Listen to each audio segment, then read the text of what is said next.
Welcome to episode 126, Spotlight Spam Protection, which explores how organizations defend against unwanted or harmful messages that drain attention and trust. Spam is more than an inconvenience. It is a persistent tactic that distracts users, degrades productivity, and often conceals deeper threats. Over time, unchecked spam erodes confidence in digital communication, leaving both employees and customers wary of what to click or open. This control, known as SI-8, focuses on creating barriers that prevent malicious or deceptive content from reaching users in the first place.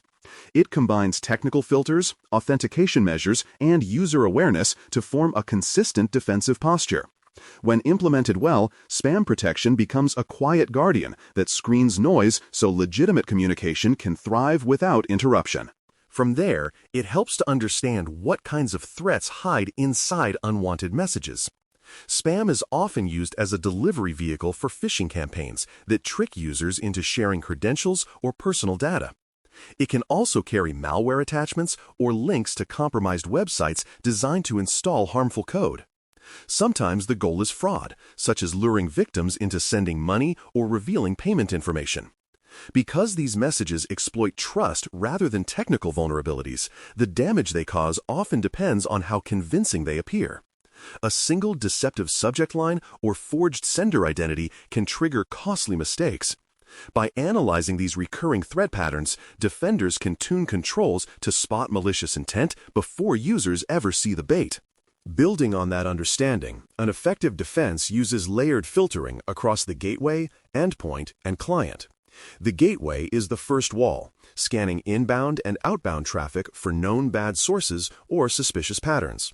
Endpoints, such as user laptops or mobile devices, apply their own filters and real-time detection to catch anything that slips through.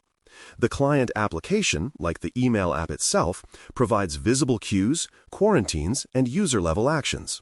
Each layer compensates for what others might miss, creating depth that does not depend on a single product. For instance, if a new phishing domain evades the gateway, the endpoint may still block the downloaded file.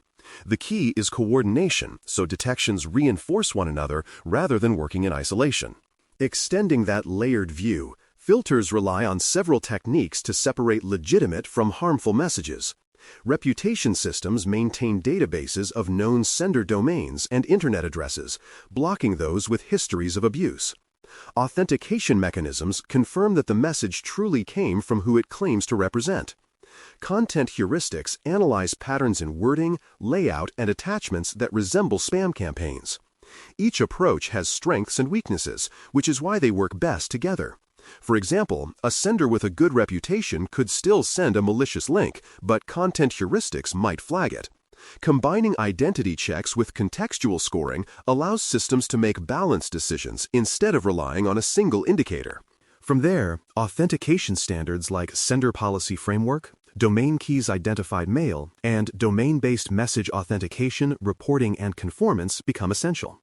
These mechanisms, often shortened to SPF, DKIM, and DMARC, let domain owners specify who is allowed to send on their behalf and how receivers should verify those messages.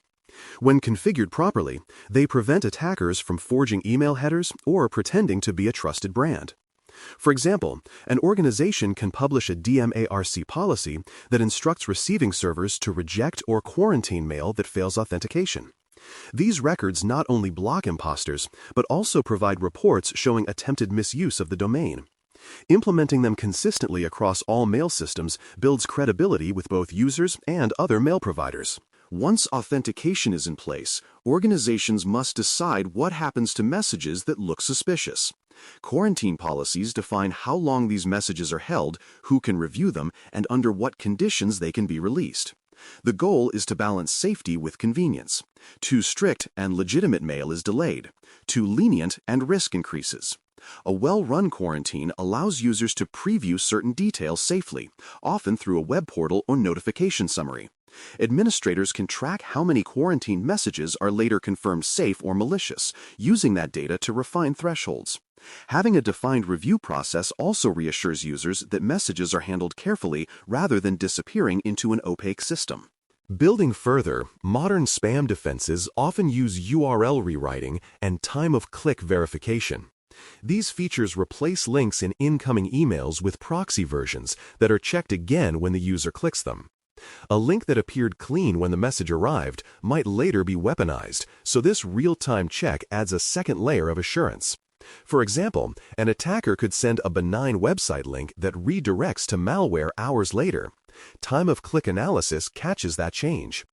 The rewritten URLs also allow defenders to see which links users attempted to open, giving visibility into risky behaviors.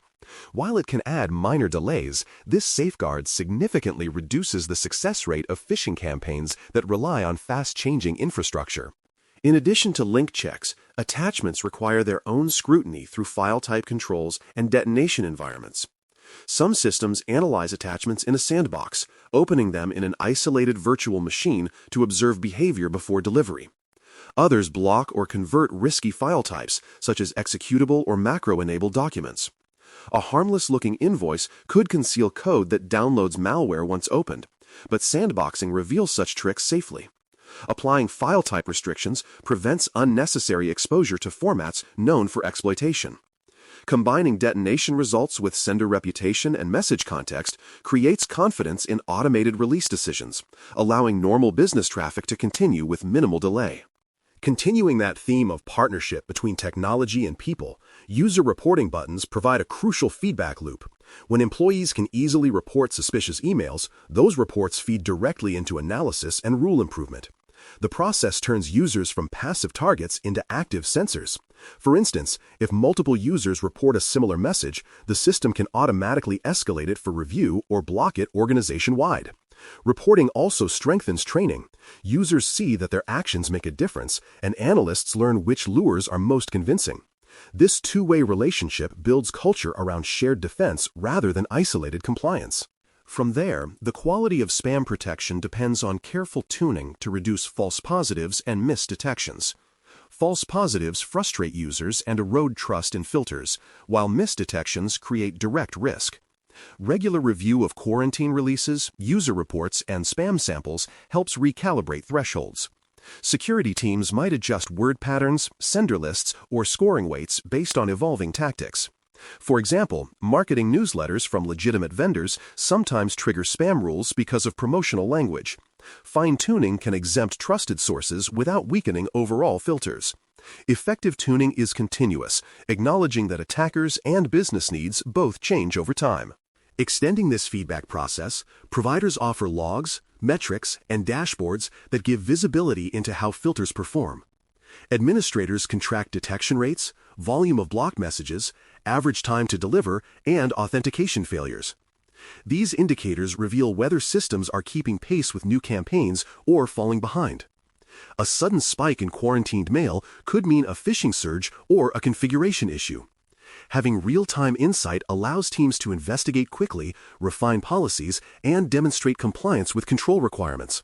Transparent reporting also helps communicate value to leadership by showing measurable risk reduction. As a final layer of discipline, exceptions to spam controls should always be time-bound and documented with compensating measures. Sometimes a business partner or testing scenario requires temporarily relaxing filters. When that happens, define clear start and end dates, along with alternate protections such as manual review or restricted access. Without time limits, exceptions tend to linger unnoticed, silently eroding defenses. Documenting each deviation also ensures accountability and helps auditors understand that risk decisions were deliberate, not accidental. This structured approach keeps flexibility from turning into complacency, maintaining the integrity of the control environment. In closing, adaptive layers of spam protection greatly reduce exposure to deceptive or harmful content. The SI-8 control reinforces that no single defense can stand alone. Effectiveness comes from the interplay of filters, authentication, analysis, and user engagement. When organizations treat spam filtering as a living system, tuned, monitored, and informed by real behavior, they transform noisy communication into a trusted channel. By combining vigilance with smart automation, they preserve both safety and the simple act of staying connected. Thanks for listening. For more audio courses, daily newsletters, and more, please visit DailyCyber.News.